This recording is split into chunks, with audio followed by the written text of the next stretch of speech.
పేరుకు తాత్కాలిక బడ్జెట్ కానీ నిజానికి ఇది ఓట్ల అకౌంట్. పూర్తి స్థాయి బడ్జెట్ కాదు అంటూనే పన్ను రాయితీలు పథకాల వానా కురిపించారు. లోక్సభ ఎన్నికల్లో తిరిగి అధికారంలోకి రావాలన్న లక్ష్యంతో కోట్ల సంఖ్యలో ఓట్లకు గురిపెట్టి మోదీ ప్రభుత్వం బడ్జెట్ను రూపొందించింది.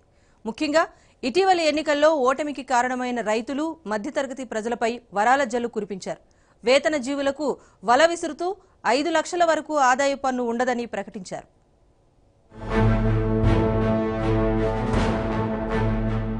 చిన్న సన్నకారు రైతుల కోసం మోదీ ప్రభుత్వం ప్రత్యేక పథకాన్ని తెరపైకి తెచ్చింది. ప్రధానమంత్రి కిసాన్ సమ్మాన్ పేరుతో సరికొత్త నగదు బదిలీ పథకానికి ఈ బడ్జెట్లో శ్రీకారం చుట్టారు. 5 ఎకరాల లోపు రైతులకు ఏటా 6,000 చెల్లిస్తారు. దీనిని 2,000 చొప్పున 3 విడతలుగా అందిస్తారు. ఈ మొత్తం నేరుగా బ్యాంకు ఖాతాల్లో పడుతుంది. మొత్తం 12 కోట్ల మంది చిన్న రైతులు దీని నుంచి లబ్ధి పొందుతారని అంచనా. దీనికోసం మొత్తం 75,000 కోట్ల రూపాయలను కేటాయించారు. इस योजना के तहत जो वल्नरेबल किसान हैं, जो छोटी जमीन रखते हैं, 2 हेक्टेयर तक की जिनकी जमीन है, 2 हेक्टेयर तक की जमीन को, उन सभी को सीधा उनके इनकम में सपोर्ट, डायरेक्ट इनकम सपोर्ट 6,000 रुपए प्रति वर्ष के हिसाब से देने का निर्णय सरकार ने किया है. ప్రకృతి విపత్తులకు గురైన ప్రాంతాల్లోని రైతులు తీసుకున్న రుణాలపై 2% వడ్డీ రాయితీ, దీంతో పాటు సకాలంలో చెల్లింపులు చేసిన వారికి 3% వడ్డీ రాయితీ.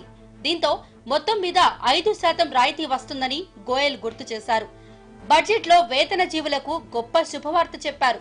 2019-20 నుంచి సంవత్సర ఆదాయం 5 లక్షల వరకు పన్ను చెల్లించవలసిన అవసరం లేదని, మరో 1.5 లక్షల వరకు నిర్దేశిత రీతిలో పెట్టుబడి పెట్టిన వారికి కూడా ఈ విధంగా పన్ను నుంచి మినహాయింపు లభిస్తుందని తెలిపారు. ప్రావిడెంట్ ఫండ్స్, నిర్దేశిత ఈక్విటీలలో 1,50,000 వరకు పెట్టుబడి పెట్టిన వారికి పన్ను ఉండదని చెప్పారు. అంటే మొత్తం 6,50,000 వరకు పన్ను చెల్లించవలసిన అవసరం ఉండదు. దీంతో దాదాపు 3 కోట్ల మంది లబ్ధి పొందనున్నారు. గోయల్ ఇంటి అద్దెపై కూడా వెసులుబాటు ప్రకటించారు. సంవత్సరానికి 2,40,000 రూపాయల వరకు టీడీఎస్ లేదని చెప్పారు. స్టాండర్డ్ డిడక్షన్ ను 40,000 నుంచి 50,000 రూపాయలకు పెంచుతున్నట్లు ప్రకటించారు. బ్యాంక్, పోస్టాఫీస్ డిపాజిట్లపై వచ్చే వడ్డీపై మూలం వద్ద పన్ను వసూలు పరిమితిని 10,000 నుంచి 40,000కు పెంచుతారు. Individual taxpayers having taxable annual income up to rupees 5 lakhs will get full tax rebate.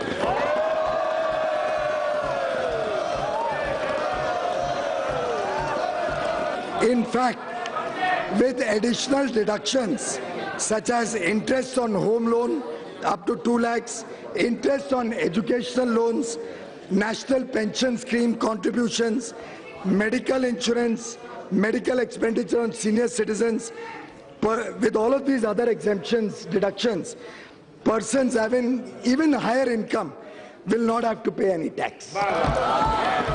This will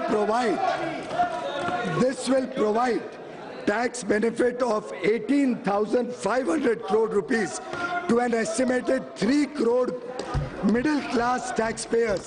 ఉద్యోగుల భవిష్య నిధి చందాదారుల సంఖ్య 2 కోట్లు పెరిగినట్టు ఆర్థిక మంత్రి గోయల్ బడ్జెట్ ప్రసంగంలో తెలిపారు. గ్రాట్యుయిటీ పరిమితిని 30 లక్షలకు పెంచుతున్నట్లు తెలిపారు. కొత్త పింఛను పథకాన్ని ప్రకటించారు. కనీస పింఛను 3,000 రూపాయలు చెల్లించే విధంగా ప్రధానమంత్రి శ్రమ్ యోగి మాన్ధన్ పథకాన్ని రూపొందించినట్లు తెలిపారు. నెలకు 15,000 కన్నా తక్కువ ఆదాయం సంపాదించే వారికి ఈ పథకం వర్తిస్తుందన్నారు. ఈ పథకం వల్ల 10 కోట్ల మంది ప్రయోజనం పొందుతారన్నారు. దేశంలోని అత్యంత వెనుకబడిన వర్గాలను చేరుకునేందుకు ప్రభుత్వం ప్రయత్నిస్తోందన్నారు. ఈ పథకం కోసం 500 కోట్లు కేటాయించేందుకు సిద్ధంగా ఉన్నట్లు తెలిపారు. భవన నిర్మాణం, వీధి వ్యాపారులు వంటి వారు దీనివల్ల ప్రయోజనం పొందుతారన్నారు. నెలకు గరిష్టంగా 100 రూపాయలు చెల్లించిన వారికి పెన్షన్ పథకంలో భాగస్వాములయ్యే అవకాశం లభిస్తుంది. Construction workers, rag pickers, agricultural workers, BD workers, handloom, leather, numerous other industries. घरेलू कामगार भी बड़ी संख्या में काम कर रहे हैं. We must provide them a comprehensive social security coverage for their old age. Therefore, in addition to the health coverage provided under Ayushman Bharat and life and disability coverage provided under Pradhan Mantri Jeevan Jyoti Bima Yojana and Pradhan Mantri Suraksha Bima Yojana, our government proposes to launch a mega pension yojana, namely Pradhan Mantri Shram Yogi Bandhan. Ujjwala Yojana కింద ఉచిత gas కనెక్షన్లను 6 కోట్ల నుంచి 8 కోట్లకు పెంచారు. Rashtriya Gokul machine కు 750 కోట్లు కేటాయించారు.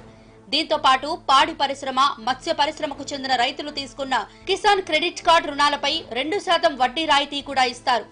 సైనిక దళాల వేతనాలు పెంచే చర్యలు చేపడతారు. 1 ర్యాంక్ 1 పింఛన్ కు ఇప్పటివరకు 35,000 కోట్ల రూపాయలు కేటాయించారు.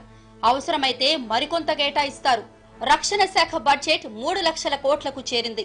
మరికొన్ని నిధులు కేటాయించేందుకు కూడా ప్రభుత్వం వెనకాడదని గోయల్ వెల్లడించారు. ఈశాన్య భారతదేశానికి 58,166 కోట్లు కేటాయించారు.